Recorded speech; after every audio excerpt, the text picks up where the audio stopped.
নমস্কার বন্ধুরা, আমি বৈশাখী আবার চলে এসেছি নতুন কিছু কথা নিয়ে। তো আজকের বিষয় হলো নিজের ব্রেনকে কিভাবে ব্যবহার করে আরও বেশি সাকসেসফুল হবেন জীবনে।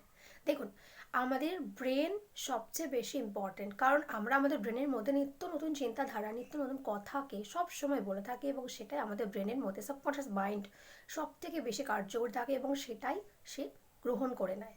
তো যখন আমরা সারাক্ষণ সারাক্ষণ নেগেটিভ কথা বলি, তো নেগেটিভভাবেই আমাদের লাইফটা চলতে থাকে।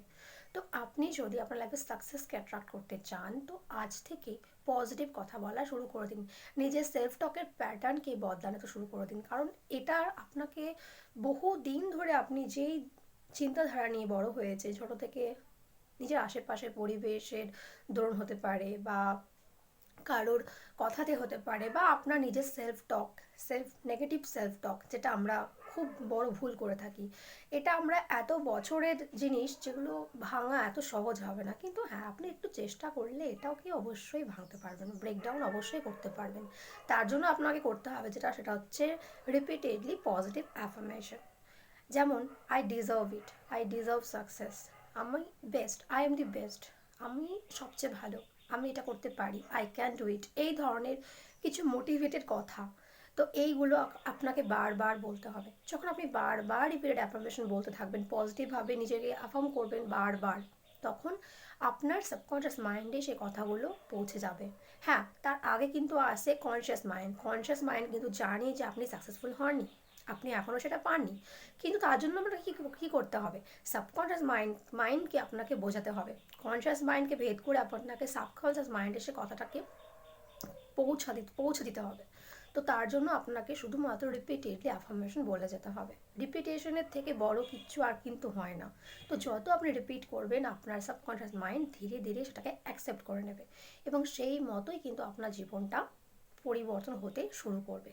সেই মুহূর্ত থেকে কিন্তু পরিবর্তন হতেই শুরু করে। আপনি হয়তো বুঝতে পারেন না, কিন্তু যখন থেকে আপনি পজিটিভ অ্যাফার্মেশন বলা শুরু করবেন, আমাদের ব্রেনে নিত্য নতুন প্রতিনিয়ত নিউরনস তৈরি হয়ে যাচ্ছে। তো তখনই আপনার ব্রেনের মধ্যে নতুন নিউরন তৈরি হয়ে যাবে এবং তখন থেকে সে কিন্তু ওটা আস্তে আস্তে গ্রহণ করা শুরু করে দিয়েছে। আপনি হয়তো বুঝতে পারছেন না, আপনি ভাবছেন যে আমি তো করছি কিন্তু আমার লাইফে চেঞ্জ কেন হচ্ছে না। তো এত বছরের নেগেটিভ সেলফ প্যাটার্ন, সেটাকে ভাঙতে একটু তো সময় লাগবে। তার জন্য দরকার আপনার একটু ধৈর্য, পেশেন্স, এবং তার সাথে রিপিটেডলি কনসিস্টেন্সি দিয়ে আপনাকে কাজটি করে যেতে হবে রিপিটেডলি। তার সাথে আর একটা জিনিস আপনাকে করতে হবে, সেটা হচ্ছে পজিটিভভাবে ভিজুয়ালাইজ করুন সকালে ঘুম থেকে উঠে এবং রাতে ঘুমোতে যাওয়ার আগে দুবার। আপনি যেই লাইফটা চান, আপনি আপনার যেই লাইফটা দেখতে চান, যেই সাকসেসে আপনি পৌঁছতে চান, সেটাকে চোখ বন্ধ করে ভিজুয়ালাইজ করুন।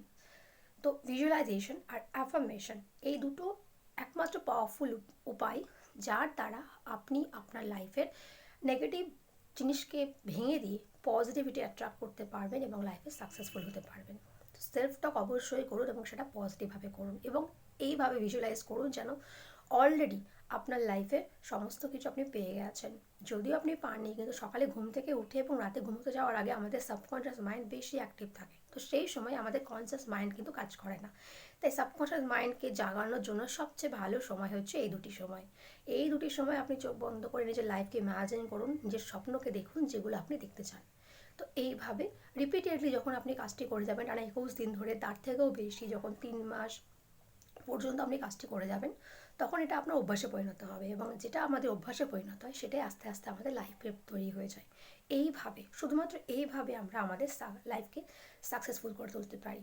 তো আপনার চিন্তা, আপনার থট প্রসেসই পারে একমাত্র আপনাকে সাকসেসফুল করতে। করে দেখুন এই কাজগুলি, অবশ্যই ফল পাবেন।